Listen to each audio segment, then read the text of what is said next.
중국이 한국에 설치한 비밀경찰서라는 의혹을 받았던 이 동방명주 사건에 대한 수사가 우여곡절 끝에 본격화될 것으로 보입니다.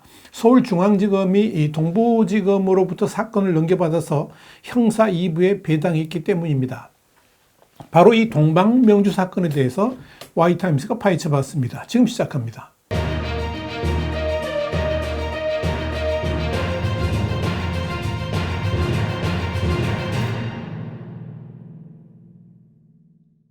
지난 2022년 12월 한강변에 위치한 선상식당에서 중국 비밀경찰이 제한 중국인 송환과 영사 업무를 진행했다는 의혹에 국정원과 경찰이 조사에 나섰지만 성과 없이 사실상 종결된 바 있습니다. 수사의 발목을 잡은 것은 현행 형법상 간첩죄가 6.25 직후 만들어져서 적국을 위한 행위만 처벌하도록 제정돼 있기 때문입니다. 적국으로 규정된 단체는 북한뿐입니다.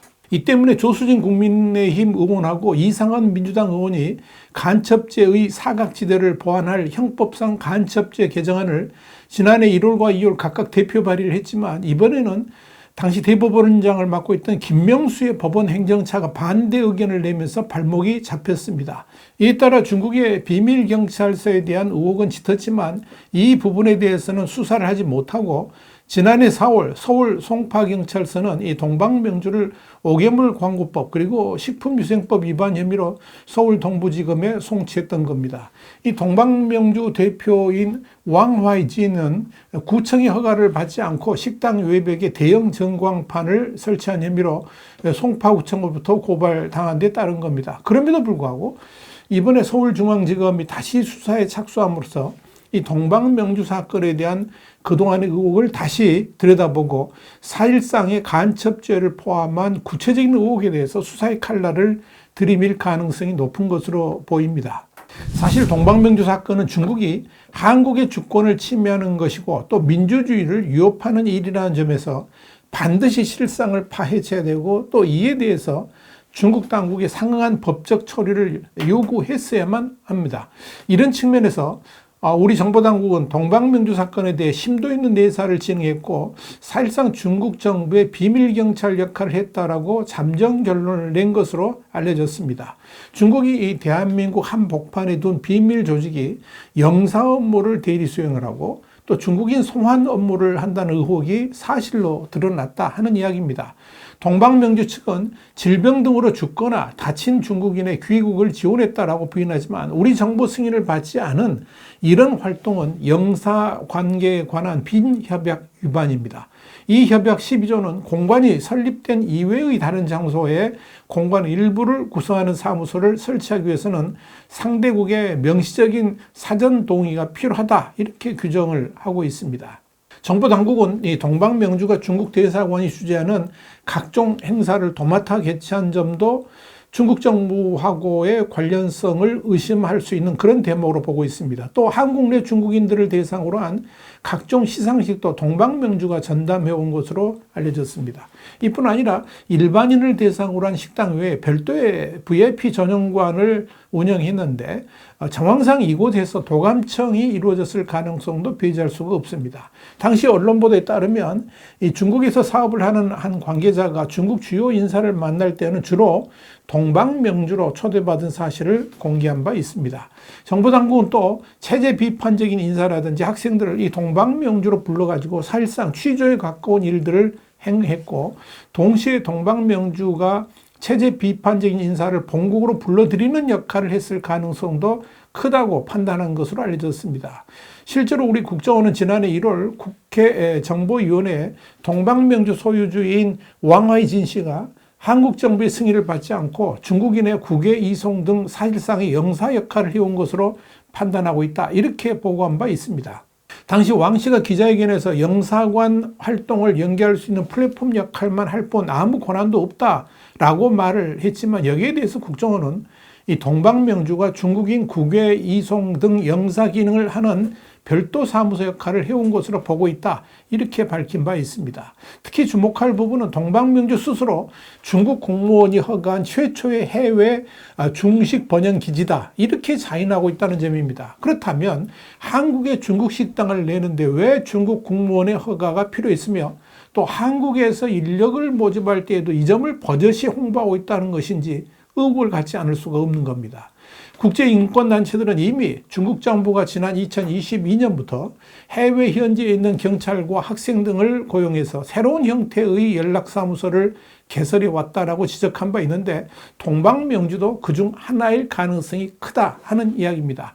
이런 내용이 사실이라면 대한민국의 주권을 노골적으로 침해한 행위라고 단정 지을 수가 있을 겁니다. 그렇기 때문에 현행법상 처벌 조항이 마땅치 않은 데다가 중국과의 외교 마찰을 우려해서 소극적으로 넘긴다면 중국은 앞으로도 이렇게 우리의 주권을 능멸하는 행동들을 이어갈 것이다 하는 점에서 반드시 짚고 넘어가야 됩니다. 동시에 다른 국가들과도 연대해서 법적 외교적 대응을 해 나가야 될 것입니다.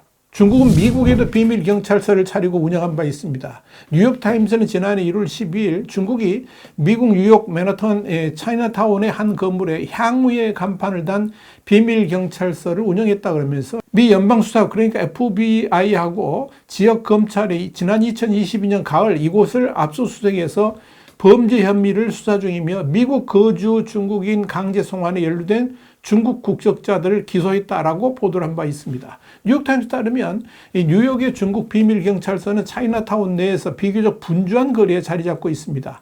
비밀경찰서로 지목된 사무실은 건물 3층에 있었는데 유리창에는 중국 푸젠성 푸저우시 창러구의 향후회를 뜻하는 미국 창러공회라는 시트지 간판이 크게 붙어 있습니다. 뉴욕타임스는 소식통을 인용해서 FBI 방첩부서와 뉴욕 브루클린 연방검찰이 지난 2022년 10월 이 사무실을 압수수색했다라고 전했습니다.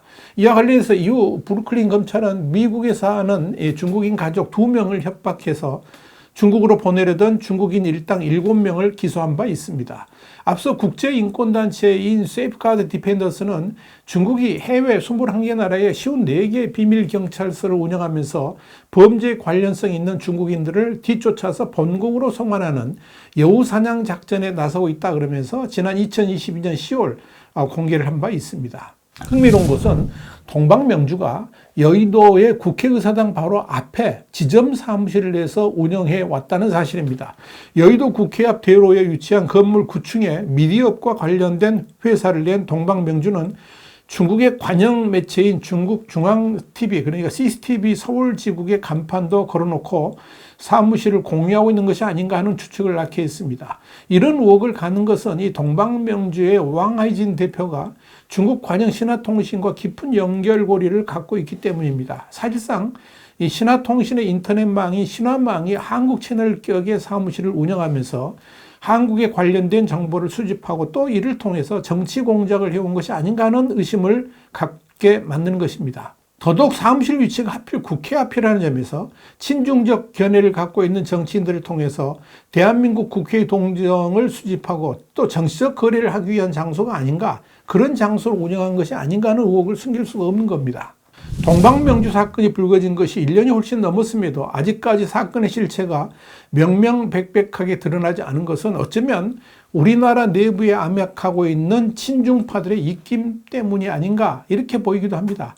사사건건 중국의 실체를 드러내는 것을 가로막고 있기 때문입니다. 그러나 분명한 것은 동방명주 사건을 대충 묻고 넘어간다면 앞으로 중국이 대한민국의 주권을 능멸하는 일들이 결코 사라지지 않을 것이고 그럴수록 대한민국은 중국 앞에만 서면 작아지는 그런 나라가 될 수도 있을 겁니다. 그렇기 때문에 밝혀야 됩니다. 그리고 중국에 당당하게 경고를 해야만 합니다. 더 이상 대한민국의 주권에 도전한 일들이 벌어지면 안 된다는 것을 강력하게 경고를 해야 한다는 겁니다. 이런 차원에서 동방명주 사건을 서울중앙지검이 맡기로 했다는 것은 중요한 의미를 던져줍니다.